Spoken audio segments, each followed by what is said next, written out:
Dear students, welcome to 10th standard. In 10th standard social science, now we are going to learn geography part. You have two volumes in social. In first volume, you are going to study 5 lessons. Your first lesson is India, location, relief and drainage. Second lesson is climate and natural vegetation of India. This lesson is about factors responsible for climate, then different seasons in our country and rainfall distribution, also about different types of natural vegetation and about wildlife in India. Your third lesson is components of agriculture. It is about different types of soil, importance of irrigation and also agriculture and problem faced by the farmers in India.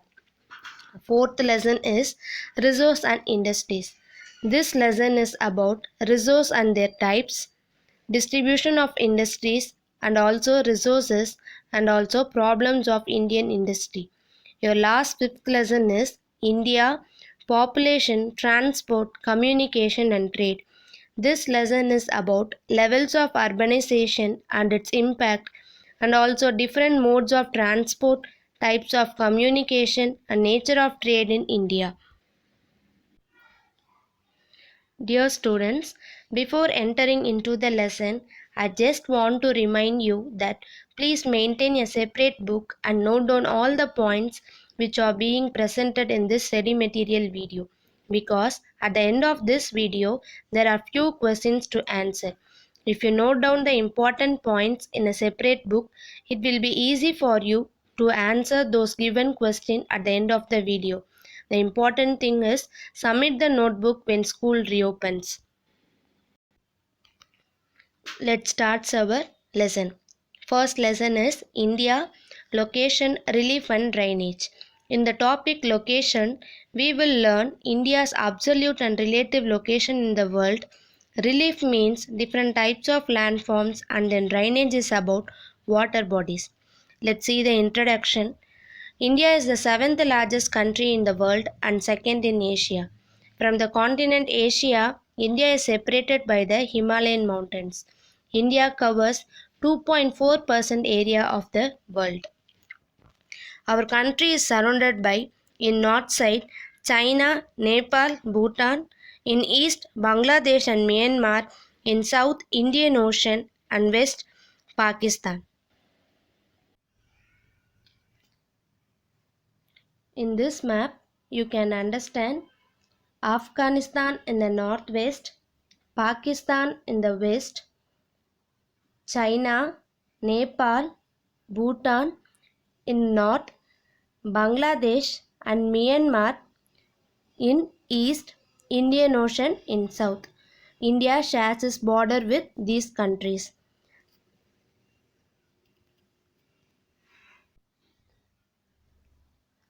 Indian Ocean is divided into two arms, namely Arabian Sea and Bay of Bengal. India shares its largest border with Bangladesh, that is 4,156 kilometers, and shortest border with Afghanistan, that is 106 kilometers. See the map. India and Sri Lanka is separated by the Palk Strait, which is narrow sea. Narrow sea and shallow sea which separate India and Sri Lanka is called Palk Strait. Along with all these countries, India is also called subcontinent. The countries are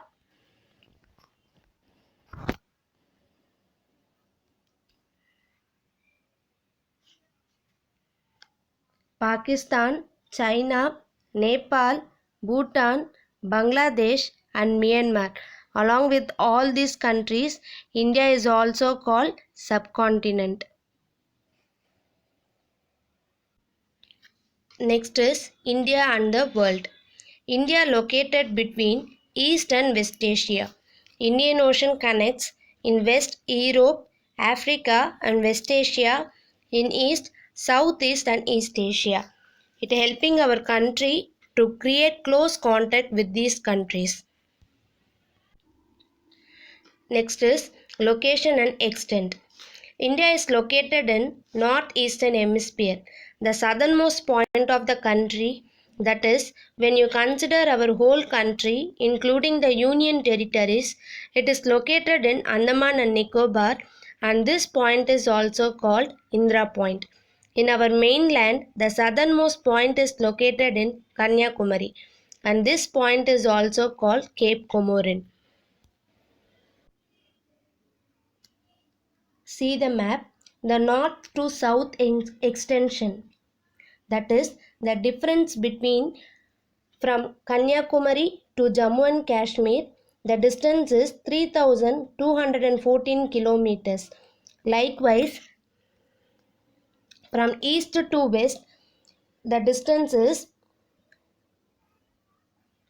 2933 kilometers. It is calculated from Gujarat to Arunachal Pradesh.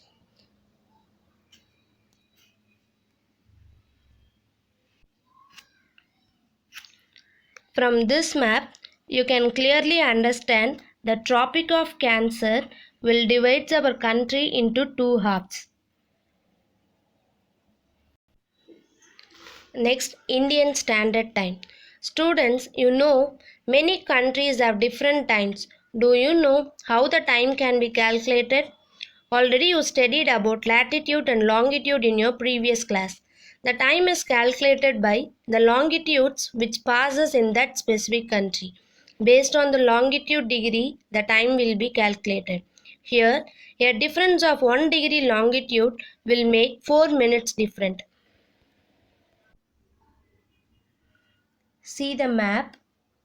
The longitude degree in Gujarat is 68 degrees 7 minutes and in Arunachal Pradesh is 97 degree 25 minutes. So there is 29 degree 18 minutes difference in longitude.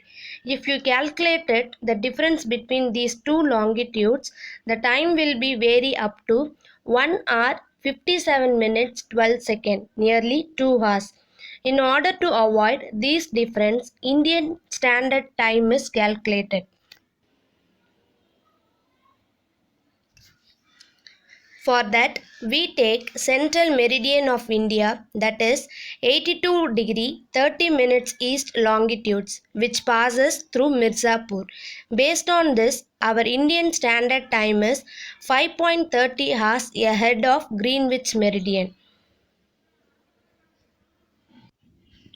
Your next topic is major physiographic divisions of India, that is different types of landforms which is present in our country. Let's imagine our country, the majestic Himalayan peaks in north, the beautiful beaches in the south, the great Indian desert in the west, and the breathtaking natural heritage in the east, which makes our country very beautiful and colorful. There is varied nature of physiographic divisions in India. Though the country has many landforms, based on the major differences, it is divided into the following 5 physiographic divisions. They are the Himalayan mountains, the Great Northern Plains, the Peninsular Plateau, the Indian Desert, the Coastal Plain, the Island. First, we will see the Himalayan mountains. The Himalayan mountains is also called Northern Mountains, which consist of the youngest and the loftiest mountain chains in the world. Why it is called youngest and loftiest means because they have been formed only few million years ago, and also they were formed because of the folding of the earth crust due to tectonic activity. The term Himalaya is derived from Sanskrit, which means the abode of snow. The northern mountains, that is, the Himalayan mountains, is divided into 3 divisions. They are the Trans Himalayas, Himalayas, and Eastern or Purvanchal Hills.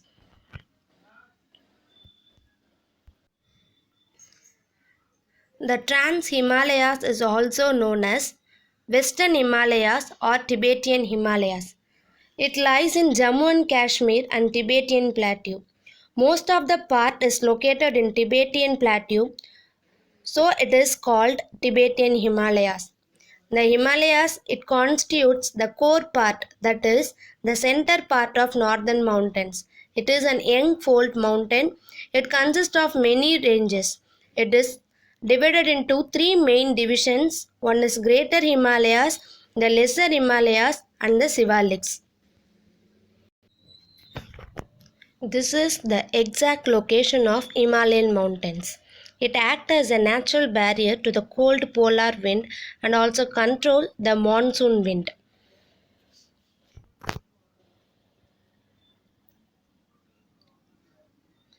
The Himalayas run for 2400 kilometers and has an average width of 400 kilometers in Kashmir to 150 kilometers in Arunachal Pradesh. It is the world's highest mountain range and as many as 140 peaks which are taller than 4,800 meters. The highest among them is Mount Everest, which lies along Nepal-China border and has a height of 8,848 meters. The Himalayan range is not a single range. It consists of three parallel mountain ranges from north to south. They are the Great Himalayas or Himadri, the Lesser Himalayas or Himachal, and the Outer Himalayas or Shivaliks. So first we will see the Great Himalayas. It is also called Himadri. It is the tallest of the three ranges, is the northernmost range of the Himalayas. It always snow-capped and hence named Himadri. It is most continuous range of three ranges. Next one is the Lesser Himalayas. It lies south of the Himadri or the Great Himalayas, runs parallel to the Himadris in the east-west direction. It is discontinuous range.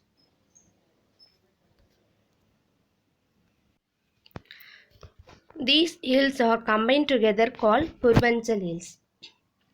Next, importance of Himalayas. Himalayas blocks southwest monsoon wind and causes heavy rainfall to North India. It forms a natural barrier to the subcontinent. It is the source of many perennial rivers like Indus, Ganges, Brahmaputra, etc. The northern mountains are described as the paradise of tourists due to its natural beauty.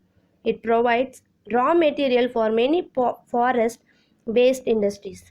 It prevents the cold wind blowing from the Central Asia and protects India from severe cold. Himalayas are renowned for rich biodiversity. Students, this portion is over. Here, there are few questions. Try to answer these questions and don't forget to note down all these questions in your notebook. The questions are: the north and south extension of India is dash.